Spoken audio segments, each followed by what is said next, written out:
Welcome to my channel, Bible Pilgrim, Inspire, Praise and Worship. Today I thought I would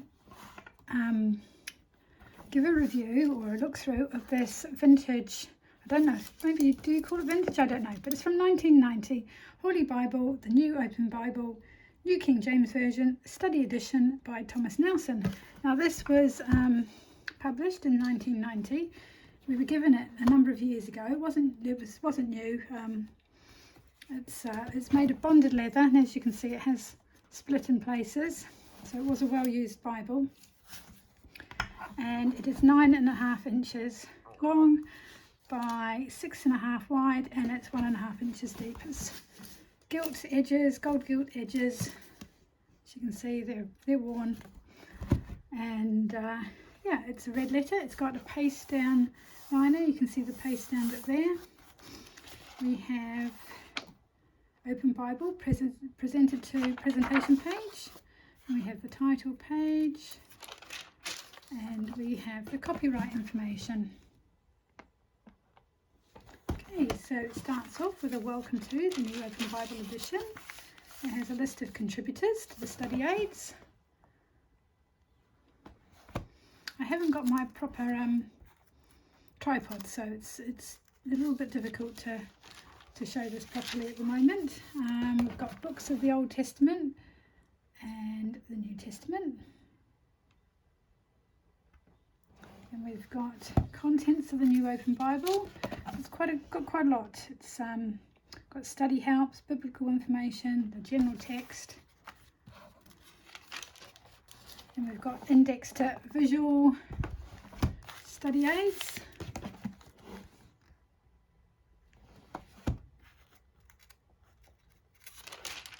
And we have a forward, preface,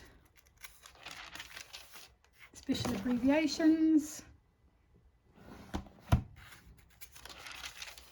then we've got how to use this Bible. So there's things in italics, there's conceptual references, there's cross references, literal translation, we've got asterisks that indicate important textual information.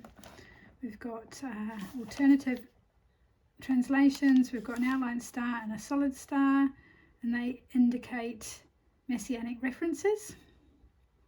And the outline star indicates a prophecy that at the time of the writing had yet to be fulfilled, and the solid star indicates fulfillment of a prophecy. Red letter type is the words of Jesus Christ. Then we've got equivalent translation, subject heads and parallel passages, poetry and oblique type, and then some are underlined, some text is underlined, and that gives you references to the Christian's Guide to the New Life. It's a point-by-point Bible study. The introduction leads you to a page of the first underlined verse. Detailed notes at the bottom of the page discuss the passage. Then they refer you to the next verses for study. You cover the material of an advanced course in systematic theology. So it's quite clever the way this Bible is laid out. Then you've got explanation of format, got how to study the Bible. It gives you quite a lot of information. Then we've got Christian's Guide to the New Life. It's a sewn binding, as you can see the stitching here. Hopefully you can see that.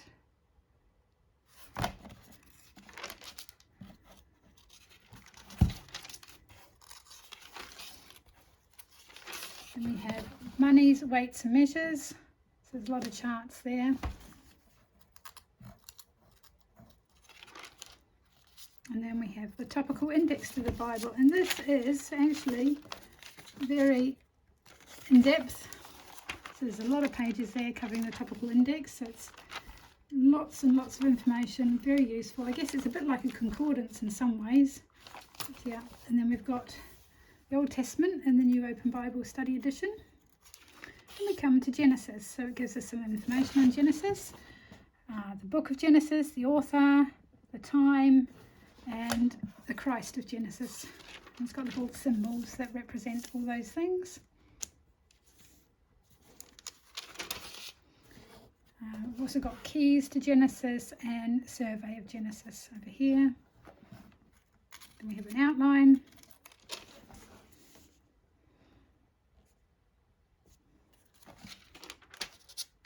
And then we get into it.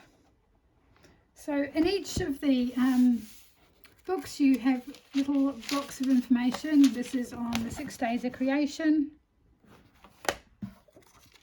And then we have a bit about the Garden of Eden. And as you can see here, you've got some underlined passages, and then you've got the information down here for the study. And then it says where to turn afterwards. Now, shamefully, we've never actually used this, but I intend to use this. Now I know more about it. It looks like a really good Bible. So we've got a little bit about Leviathan and Behemoth and Job, which is where it's mentioned. And then we've got some information, the day of the Lord, that's in Joel.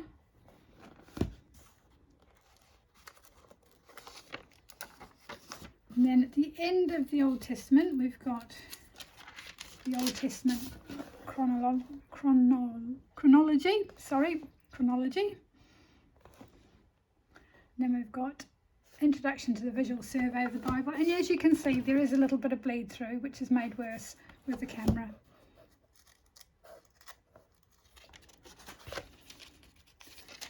So quite a lot of information on this. Might just see if I can lift the camera up a bit to show it like this. So I'll just turn the pages.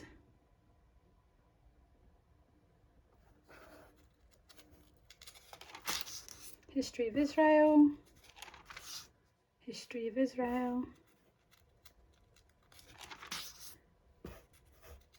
There's quite a lot there. Poetic books, The Heart of the Jews. Prophetic books, The Hope of the Jews. We've got History of Israel again, The Remnant, The Life of Christ, History of the Early Church, Writings of the Early Church, and then we go into the New Testament. Sorry, I've turned 2 pages there. So it tells you about the book of Matthew, and as you can see, it's got the keys and things as well. Sorry if my hands are shaking. Graves' disease does that for you. Right, then we've got the red letter. As you can see, the red's not too bad, to be honest. It's perhaps a little bit light, and obviously when there's a picture over the page, which I will show you, there's a dark picture there, photograph about the Jordan River, and you can see that it does bleed through a bit.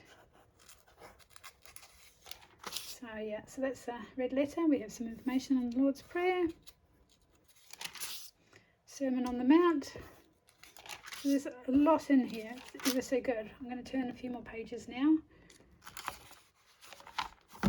So we're into Revelation, and we've got a bit about the millennium.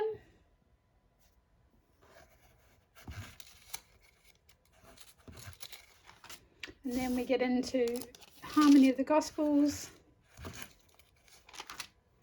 And then we've got teachings and illustrations of Christ, prophecies of the Messiah fulfilled in Jesus Christ. And then we've got parables of Jesus Christ. First mentioned things in the Bible. And we've got a guide to Christian workers. Actually, I think I've missed something there. Sorry about that. Prayers of the Bible.